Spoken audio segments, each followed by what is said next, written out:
आपकी अदालतमध्ये शिल्पा शेट्टींवर आरोप आहे की या आंतरराष्ट्रीय लोकप्रियतेसाठी कोणतीही किंमत मोजायला तयार आहेत. शिल्पाजी, बिग ब्रदर बद्दल बोलायचं झालं तर या शोने तुम्हाला सुपरस्टार बनवलं. तुमचं नाव पूर्ण जगामध्ये झालं. इंग्लंडमध्ये कमीत कमी प्रत्येक घरामध्ये लोक ओळखतात की शिल्पा शेट्टी कोण आहे. मी वाईट गोष्ट आहे का?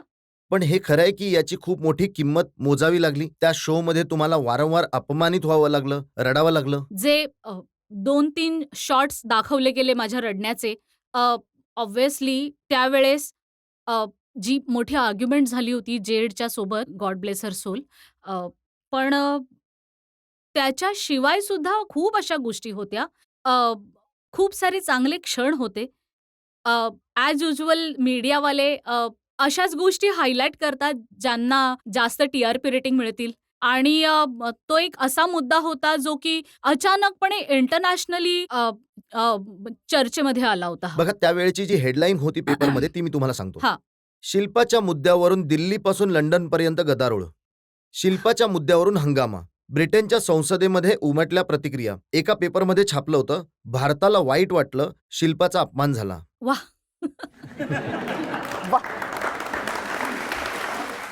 बघा, लंडनमध्ये जे लोक जे एशियन्स आपल्या देशाला सोडून तिकडे गेलेत, जे बांगलादेशी, पाकिस्तानी, इंडियन्स आपला देश सोडून तिथे सेटल झालेत, साहजिकच त्यांना प्रत्येक पावलावरती तिथे थोडंसं डिस्क्रिमिनेशन सहन करावं लागतं. आणि त्यांना खास करून फार वाईट वाटलं की मला अशी वागणूक 40,000 लोकांनी तक्रार केली ब्रिटिश मीडियाच्या विरोधात. 60,000, 65,000 लोक. It's been the highest it was the highest recorded complaints. मला तर याचा अर्थ आहे की कळलं लोक मी जेव्हा खरंच बाहेर दुखावले आले. गेलेले या गोष्टीमुळे. त्यांना वाटलं की they were being treated badly because I was the only Indian in the house. तर त्यांना असं वाटलं की अपमानास्पद आहे. पण त्यांची समज वेगळी होती की मी जेव्हा घरामध्ये होते, माझी समज फार वेगळी होती. मी माझ्यासोबत मला असं वाटलं की 3 मुली खूप हेवा करतात माझा. आणि यामुळेच मला असं वाटतं की थोडंसं म्हणजे वाद वगैरे होत होते. पण मला वाटत हेही- नाही की ते रेसिस्ट पण होते. हे नाही तुम्हाला विचारलं कुणी की जर त्या मुली तुमचा हेवा करत होत्या, तुमच्यासाठी शिव्यांचा वापर करत होत्या, तर रडण्याऐवजी त्यांना हे कानाखाली द्यायला हवी होती. जेव्हा माझं पहिल्यांदा बोलणं झालं शमितासोबत, जेव्हा मी तिथून बाहेर पडले, तेव्हा त्या सगळ्या रडगाण्यात तिने मला फक्त एकच प्रश्न विचारला की तू कोणाला थोबाडीत का नाही मारली कोणाला जोराची एक? तू हे सगळं सहन कसं करू शकतेस? मी थोडीशी वेगळ्या प्रकारची आहे. त्यांनी हां, तुम्हाला हे नाही नक्की. विचारलं की तुम्ही तर कराटेमध्ये ब्लॅक बेल्ट आहात. ऑनेस्टली मी या सगळ्या गोष्टींना इम्पॉर्टन्सच दिला नाही. मला तर असं वाटलं की मी कधी एविक्ट करतील लोक या घरातून, आणि मी एविक्टच होत आणि या नव्हते. सगळ्या बरोबरच तुम्हाला खूप पैसाही मिळाला. त्याचे मला पैसे मिळाले. आणि ऑनेस्टली मला असं वाटलं की मला 3 आठवड्यांपर्यंत टिकावं नाही लागणार. पण मी 3 आठवड्यांपर्यंत टिकलेच नाही, तर मी तिथे तो शो सुद्धा जिंकून आले. But I would not compromise on my dignity for money. Never in my life. एक असा प्रसंग झाला ज्यामध्ये लोकांना वाटलं की तुम्ही कॉम्प्रोमाइज केलं पब्लिसिटीसाठी, नाव कमवण्यासाठी. तो होता रिचर्ड गियर यांचा किस.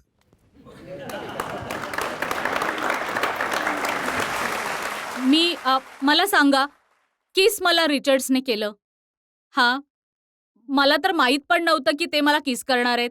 तो बिचारा आला फॉरेन कंट्रीवरून आपल्या कंट्रीमध्ये आपली मदत करायला. एड्स एक खूपच इम्पॉर्टंट मुद्दा आहे. And we did a build as celebrity. I want to know all this media people who brought up this issue instead of paying importance to the issue of AIDS. What have they done to bring about this certain हे तर awareness? तुम्हाला Richard गियरला विचारायला हवं होतं त्यांनी की जे केलं ते केलं. आम्ही दोघेही एंटरटेनर्स आहोत. आम्ही जे काही केलं ते ऑडियन्सला एंटरटेन करण्यासाठी केलं. चला, समजा ते त्यांनी नाही, केलं. त्यांनी आणि तर म्हणजे त्यांनी असं काय केलंय की क्रिमिनल केस आहे त्यांच्यावर, आणि माझ्यावर अजूनही आमच्यावरती क्रिमिनल केस आहे. त्यांनी काय केलं त्यांचं स्टेटमेंट मी तुम्हाला वाचून दाखवतो. हॉलिवूड स्टार रिचर्ड गियरने म्हटलं की ते शिल्पा शेट्टी यांची सुंदरता पाहून मोहित झाले होते आणि म्हणून त्यांनी ही किस करण्याचं धाडस केलं. आणि त्यांनी म्हटलं की मला याबद्दल खेद वाटतो, रिग्रेट आहे. पुढची तारीख कधी आहे? नाही, बघा, मी रिचर्ड्सचा खूप रिस्पेक्ट करते. एक माणूस म्हणून. आणि ते आपल्या देशाचे पाहुणे पाहुणे होते त्यांना देशातून पळून जावं लागलं. मी it's really sad but I was at airport and not allowed to leave the country because the airport authority said that I had a criminal case against me. हे खूप अपमानास्पद होतं. मग खरोखरच मला त्रास झाला खूप होता? वाटलं, मला खूप वाईट वाटलं. I get doctorate when I am abroad. I am treated with so much respect. जेव्हा मी एका दुसऱ्या देशात होते, जेव्हा आपल्या देशामध्ये एका केससाठी 5-6 वर्ष लागतात, यासाठीच लागतात कारण तिकडे अनावश्यक केसेस आहेत ज्या पायलअप होत आहेत एकावर एक. So I just think there has to be a law in this country way you know the celebrities not made us you scapegoat and a target. कोणालाही जराशी पब्लिसिटी हवी तर बस केस टाकून द्या एखाद्या हिरोईनवर किंवा हिरोवर. काही 4 केसेस पडल्यात माझ्यावरती. माझे वडील आता थकलेत. He is getting older and he has to running up and down to courts. माझ्या लॉयर्सचे बिल्स म्हणजे जर तुम्ही पाहिलेत तर तुम्ही हैराण व्हाल. Over stupid cases like obscenity cases. कारण मी माझं पोट दाखवलं तर मग तुम्ही साडीवरती बंदी आणा. Really seriously think about it. I have obscenity case against me पोटामुळे माझ्या. तर मला असं वाटतं की जेव्हा हे सगळे आर्टिकल्स येतात जे तुम्ही शिल्पा शेट्टीच्या नावाने गुगल करतात, ऑब्व्हियसली ब्रिटिश मीडियाच्या सुद्धा कानावर जात असेल तर मग ब्रिटिश मीडियामध्ये सुद्धा ह्याच गोष्टी छापल्या जातात. तर तुम्ही ह्या गोष्टी विचार करा की त्यांच्या मनात आपल्या इंडियन लोकांविषयी काय मत असेल की म्हणजे हे इतके असे वाया गेलेले लोक आहेत की म्हणजे रिचर्ड स्केअरने फक्त किस केल्यामुळे क्रिमिनल स्वामी केस झाली. रामदेव यांनी रिॲक्ट केलं होतं. त्यांनी म्हटलं होतं की या प्रकारच्या गोष्टी पब्लिसिटी स्टंटसाठी केल्या जात आहेत. मला एक गोष्ट सांगायची आहे की मला माहिती पण नव्हतं की मला तो किस करणार आहे. आणि जर ते मला किस करतायत तर मी त्यांना पुश पण नाही करू शकत ना. ते आपले पाहुणे आहेत. I had to treat with him respect. तुम्ही हे समजून घ्या की माझी एक रिॲक्शन जर तुम्ही पाहिली की हे जे मीडियावाले I am sorry I have to say this पण मीडियावाले जे सारखं दाखवतात एका गोष्टीला एका शॉर्टला तुम्ही जर 25 वेळा म्हणजे एकच 10 सेकंदात दाखवलं तर कोणालाही इरिटेशन होईल. मी पण इरिटेट झाली होती की अरे काय चाललंय. ऍक्च्युली एकच शॉर्ट होता की I bent me and he kiss me. पण त्याच वेळेला 25 वेळा दाखवलं आणि काही 25 किसेस. तर I didn't know what to react. So मी हे नाही म्हणत आहे की मी खूप खुश झाले की रिचर्डने मला किस केलं.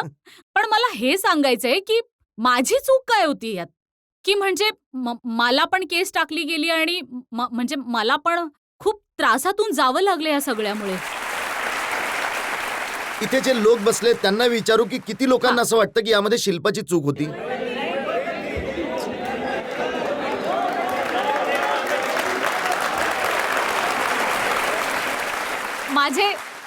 माझे बिहारवाले उभे राहून म्हणतात की काहीच चूक नव्हती.